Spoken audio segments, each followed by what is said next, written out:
Assalamualaikum warahmatullahi wabarakatuh. Salam sejahtera untuk kita semua.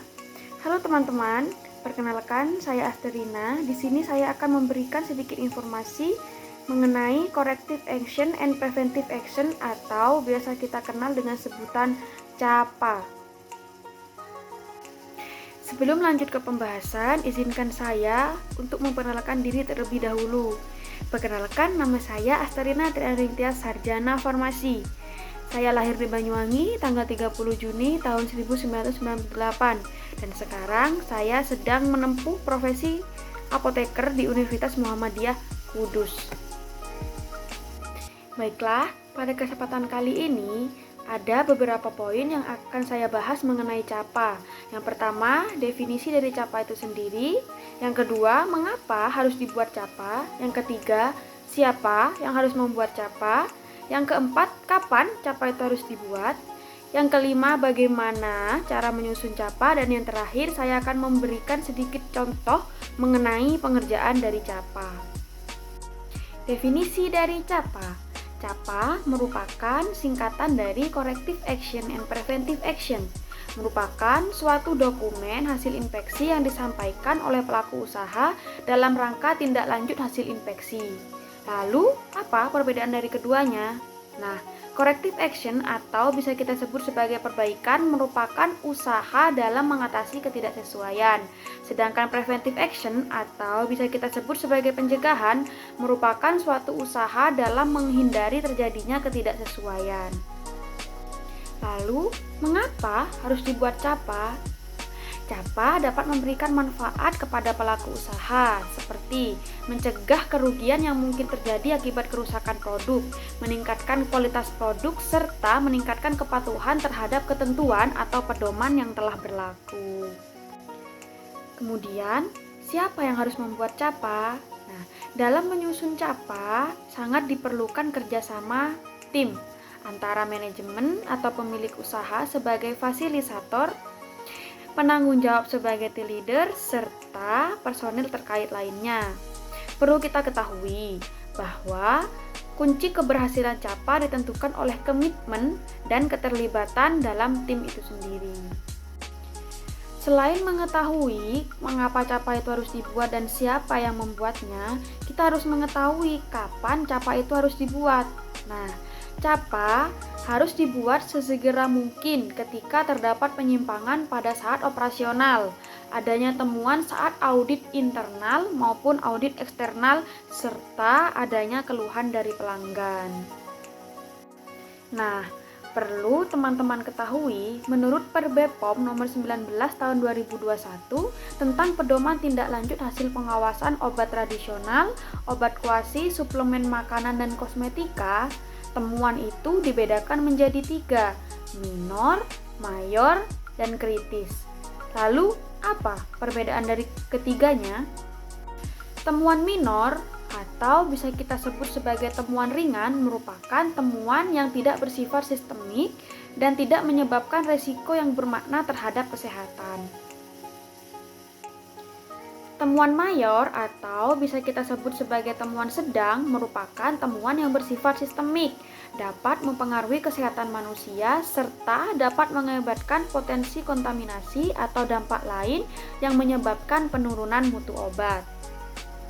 Temuan kritis atau yang bisa kita sebut sebagai temuan berat merupakan temuan yang bersifat sistemik, berpotensi mengancam keselamatan hidup atau menyebabkan resiko yang bermakna terhadap kesehatan dan bersifat melanggar hukum.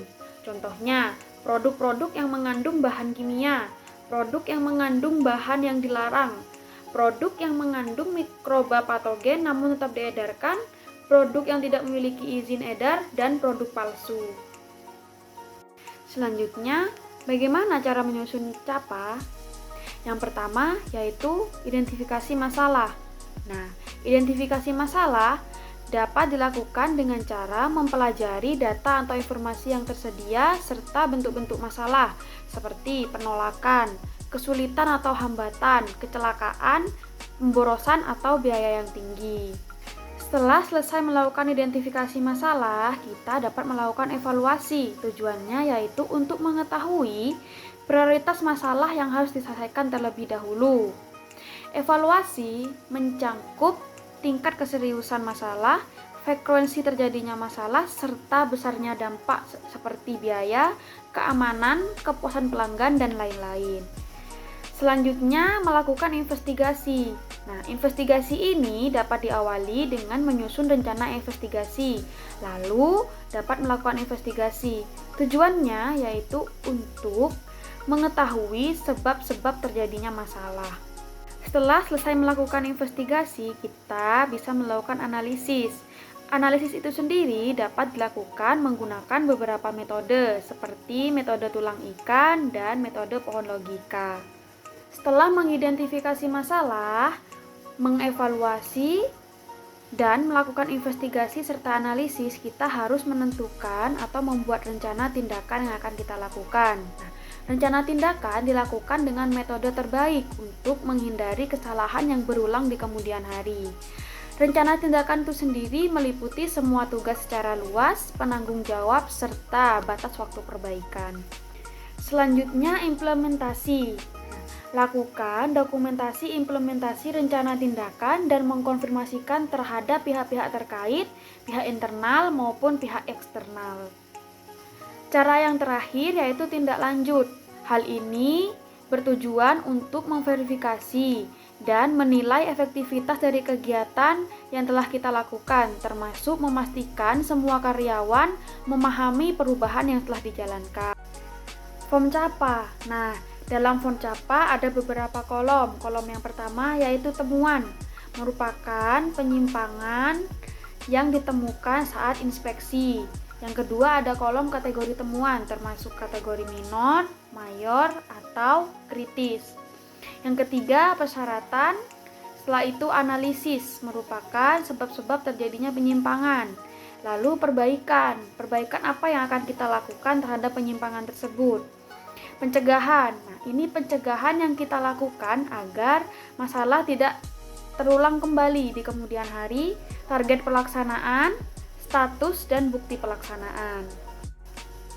Nah, ini merupakan contoh pengerjaan CAPA dari beberapa kasus. Yang pertama yaitu karyawan menggunakan perhiasan yang berlebihan seperti cincin, anting saat proses produksi berlangsung, padahal sudah terdapat larangan yang ditempel sebelum masuk ke ruang produksi. Tingkat kekritisan termasuk minor. Persyaratannya, karyawan tidak boleh menggunakan perhiasan secara berlebihan saat proses produksi berlangsung. Analisisnya, mungkin karyawan kurang patuh dan kurang membaca instruksi yang telah ditempel di ruang ganti, atau juga bisa apoteker kurang dalam memberikan informasi secara lisan maupun tertulis. Perbaikannya, pengawasan dapat diperketat, dilakukan secara rutin, dan dapat juga memasang kamera CCTV. Pencegahannya, diberikan sanksi kepada karyawan yang kurang patuh. Setiap 1 bulan sekali dilakukan evaluasi dan diskusi tentang aturan-aturan sebelum memasuki ruang produksi. Target pelaksanaannya dapat dilakukan hari itu juga untuk statusnya dapat terselesaikan dan buktinya bisa langsung dikirimkan. Contoh kasus yang kedua, temuannya yaitu monitor suhu dan kelembapan di ruang penyimpanan di gudang sejuk tidak berfungsi saat inspeksi. Tingkat kesalahannya termasuk tingkat minor. Nah, persyaratannya dalam area penyimpanan hendaklah ada monitor untuk kelembapan dan suhu yang terpantau. Analisisnya, tidak ada form suhu di dalam ruangan. Apoteker jarang mengecek form suhu, bisa juga monitor suhu kehabisan baterai saat inspeksi berlangsung. Perbaikan yang dapat kita lakukan yaitu mengganti baterai monitor suhu. Pencegahan agar masalah tidak terulang lagi, pengecekan secara berkala sehari sekali oleh apoteker, membuat form suhu agar suhu dan kelembapan terpantau, serta pengisian form suhu sehari 2 kali pada pagi dan siang secara berkala oleh petugas gudang. Target pelaksanaan bisa dilaksanakan dalam waktu 1 hari, statusnya masih dalam proses. Bukti pelaksanaan akan dikirimkan setelah selesai dilaksanakan.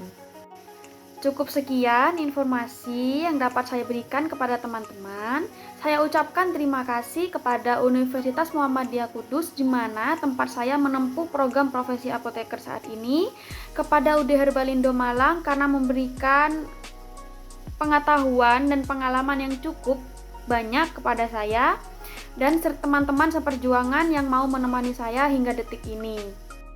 Baiklah, sampai di sini dulu. Jangan lupa like dan subscribe karena subscribe itu gratis. Bye bye. Assalamualaikum warahmatullahi wabarakatuh.